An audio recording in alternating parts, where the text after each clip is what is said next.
I was listening to another David Benjamin video, and he was talking about the Pharisees and how they knew the scriptures, but they didn't know Jesus in front of them. And dude, that's a great point, right? I mean, isn't that such a fantastic point that, like, they can know those things, but yet not have the love of God in them?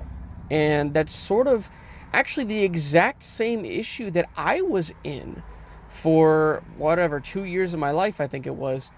Uh, I mean, or actually close. It's probably closer to three because it was around in August 2023 is when I like truly believed. Because like, sure, I knew the Bible, right? Like, and I've sort of fallen out of it just because, uh, I got a lot of shit going on right now. Like, it doesn't mean that I don't love God or anything like that. But it's hard for me to remember all these things just because of the traumatic shit that's happened in my life. So like sometimes I kind of slip up or make mistakes when I'm saying these things. Anyways, I'm getting off topic here. Um, yeah, like, I knew the scriptures and yet I didn't know God until somebody told me, and let me know, and my heart was circumcised at that moment. So it's really fascinating. But this gets into another point here that,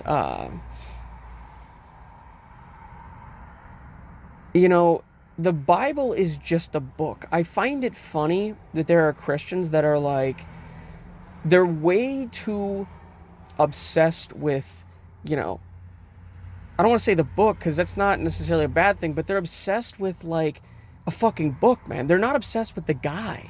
They're not obsessed with Jesus Christ. They're obsessed with the fucking book, man. And that's the problem, is that, they're like, the whole thing with like, if a Bible burned in front of me, right, I'd be disappointed, but I wouldn't be like, no, no, the whatever. I'd be like, yeah, but I put my faith in Christ. I mean, it's just a book. It's just a book at the end of the day. And people are putting way too much energy into a piece of paper than they are the Godhead himself that came down as flesh and dwelt among us. Like, it's so insane to me, man. It's so insane to me. And that's not what David Benjamin was talking about. He wasn't talking about, people, uh, book burnings or whatever. It was just, I was sort of thinking about that and extrapolating upon what he said, where, yeah, I mean, I just look at it with a lot of Southern Baptists where, like, they are just obsessed with the book instead of with the fucking guy, right? I mean, the Christian life is to be lived by faith. And, I'm looking to Christ. I always say this, I'm not looking to the law to save me. I'm looking at Christ. Because we sort of learn that. That's the whole thing with him walking on water, right? When he's walking on the water. Now, obviously, there's like uh, layers upon layers upon layers of understanding with him walking on water. The name Elohim.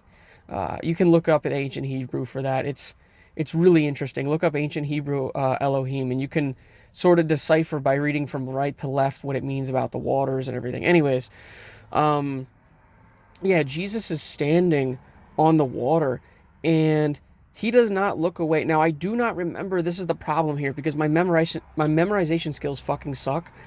But I do not remember who he's talking to. But his eyes never leave the guy. They never. I don't know if it's Peter or who it is. They never leave him. They never leave him. But the moment that Peter, let's just call him Peter for now, Peter's eyes leave Jesus, he starts sinking. Right? And this is this is what that's pointing at. This is the problem here, is that everybody is looking to themselves, and I do that all the time. I do that. I am, like I said, my own worst critic. I am my own worst critic. I do that all the time. I'm looking to myself, and I don't mean to. It's just, God damn it, man. The sin is just so powerful. Sin is so powerful. It'll crush us every time. But yeah, I'm kind of getting off topic again. Yeah, we should be looking to Christ. This is what's so awesome, is that the moment you start like looking to Christ, you're able to stand above the water. You're able to do these things so much easier. Because I said that, I think, in my testimony, where like I was waking up in sorrow being like, fuck, I broke one of the 10 commandments. How do I repay God? Right? How do I do that? And You know, it's just, it's not it. It's not, it's so funny. It's so funny how little I knew. For knowing all the shit in the Bible, like for knowing like Zechariah 5, like I learned about that shit back then. I learned about, you know, ancient Hebrew back then. I learned about these things. You know, that was really what made me like look at Christ and be like, Christ is God, but I couldn't, like, people will say that Christ is God, but they don't put their faith in him, right? And that's the difference here, is that, you know, the name Yahweh means Yod He Vav He, right? Behold the hand, behold the nail. That was one of the major things where I was like, oh shit, dude, like how else would Moses know? Or you know, like that's a crazy name because it's predicting Christ on the cross. But once again, I'm sort of getting off topic here. You know, it's just, it's fascinating that you can be so close, or at least you think you're so close, and yet be so far, right? By studying the word and being like, you know, oh, this is what this means, and this is what this means, does not do shit, man. Does not do shit. It's so important that you place your faith in him. That is the difference. That is the difference. So,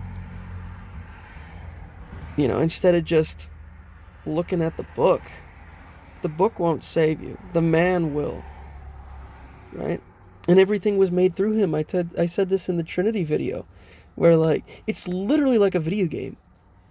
You know, like we haven't seen the Father, but we can in a sense understand the Father because we see it in the Son. It's so crazy, man. It's so crazy, but it's so awesome. It's so awesome. So yeah, hopefully that makes some sense.